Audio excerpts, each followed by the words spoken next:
ನಿರೋಗ ಪ್ರಪಂಚದ ಯಾತ್ರೆ ಪ್ರಾರಂಭವಾಯಿತೆ.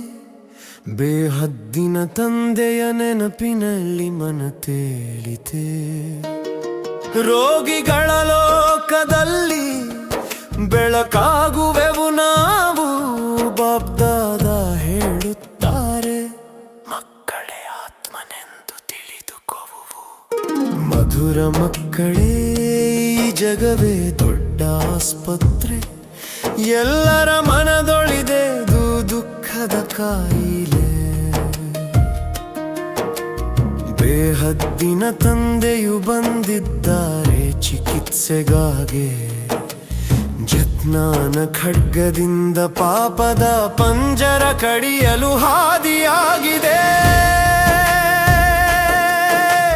ರೋಗಿಯಿಂದ ನಿರೋಗಿಯಾಗುವುದು ತಂದೆಯ ಉಪಚಾರ. ನೆನಪಿನ ಔಷಧವೇ ನಿಜವಾದ ಪ್ರಚಾರ.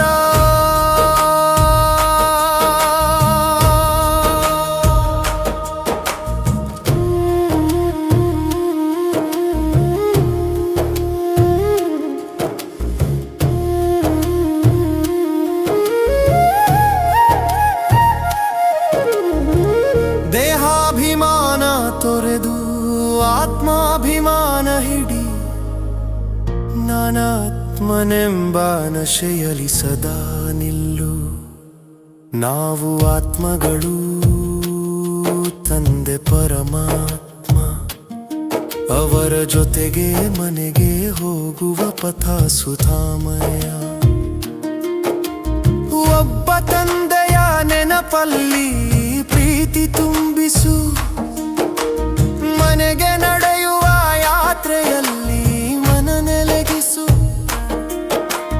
ಬೇಹದ್ದಿನ ಶಿಕ್ಷಕ ಬಂದು ಓದಿಸುತ್ತಾರೆ. ವಿಶ್ವದ ಮಾಲೀಕರನ್ನಾಗಿ ಮಾಡುತ್ತಾರೆ. ತಂದೆಯ ಆದೇಶ ಚೆನ್ನಾಗಿ ಓದಿ ಉತ್ತೀರ್ಣರಾಗಿ ಶ್ರೇಷ್ಠ ವಿದ್ಯಾರ್ಥಿಯಾಗಿ ಜೀವನವನ್ನು ಅರಸಿನಾರು. ಜಿಜ್ಞಾನದಿಂದ ಬುದ್ಧಿವಂತಿಕೆ, ಪವಿತ್ರತೆಯಿಂದ ಆಯುಷ್ಯ.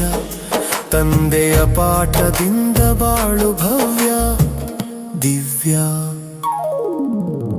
ಯೋಗದ ಯಾತ್ರೆಯೇ ಆತ್ಮದ ಪ್ರಯಾಣ. ತಂದೆಯ ನೆನಪಿನಲ್ಲೇ ಶಾಂತಿಯ ನಿವಾಸ. ನಾವು ಈಗ ಹೋಗುತ್ತಿದ್ದೇವೆ ಮಧುರ ಮನೆಯಲ್ಲಿ. ಹೊಸ ಪ್ರಪಂಚದ ಪುನರ್ಜನ್ಮದ ಸುವಾಸನೆ ಮನದಲ್ಲಿ.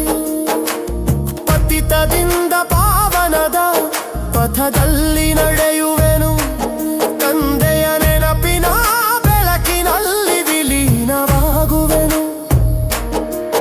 ಶಕ್ತಿಶಾಲಿ ಸೇವೆಯ ಮೂಲಕ ಬಲ ತುಂಬುವೆನು. ನಿರ್ಬಲರ ಮನದಲ್ಲಿ ನಂಬಿಕೆ ಬಿತ್ತುವೆನು. ಸ್ಮೃತಿಯ ಶಕ್ತಿಯ ಸೇವೆಯ ಹರಿತ ಪಾಪದಾದ ಹೇಳುತ್ತಾರೆ. ಮಕ್ಕಳೇ ಅದೇ ಸಫಲತೆಯ ಮಾರ್ಗ. ನೆನಪಿನ ಖಡ್ಗದಿಂದ ಮಾಯೆ ಕಡೀರಿ. ಸತ್ಯ ಸೇವೆಯಲ್ಲಿ ಸಫಲತೆ ಪಡೆದುಕೊಳ್ಳಿರಿ. ದೇಹದಲ್ಲಿದ್ದರೂ ದೇಹಾತೀತರಾಗು. ಯಾವ ಸ್ಥಿತಿಯಲ್ಲಾದರೂ ಶಾಂತವಾಗು. ಯೋಚನೆ ಕೃತಿಯಂದೇ ಸಮಯದಲ್ಲಿ ಆಗಲಿ. ಅಂತಿಮ ಪೇಪರ್ ಮೊನ್ನೆ ಸಾಧಿ ಬಿಡಲಿ. ಅಶರೀರಿ ಯೋಗಿ ವಿದೇಹಿ ಸ್ಥಿತಿ. ಮಾಯೆಯ ಮೇಲೆ ಜಯವೇ ನಿಜ ಶಕ್ತಿ.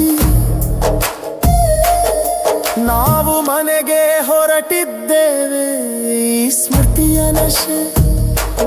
ಯಾವ ದುಃಖದ ಅಲೆಯೂ ಬರದು ಮನದ ಹಸಿವು.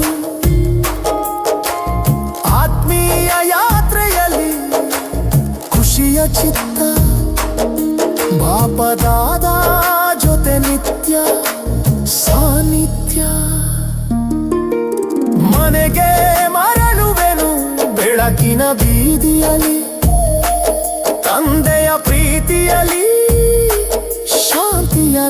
ಮುಗಿಯಲಿ ಅಂತಿಮ ಧ್ಯಾನ ಪಂಕ್ತಿ ನಾನಾತ್ಮ ಬೆಳಕಿನ ಕಣ